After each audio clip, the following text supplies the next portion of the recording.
I thought this was kind of cool to demonstrate. If you own a Ferrari with the F1 transmission and you decide to change the clutch or adjust the gears, this is how you would do it.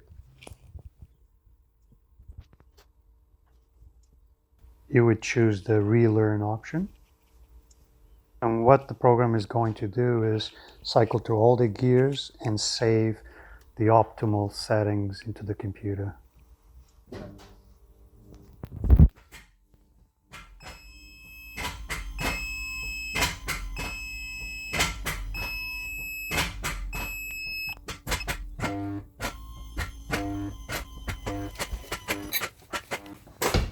So right now the computer is relearning each gear.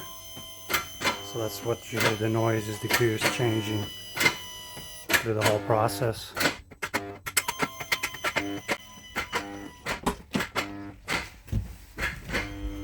And the whining noise is the F1 pump building up the pressure. It's complete and already saved to the TCU. I hope you enjoyed it.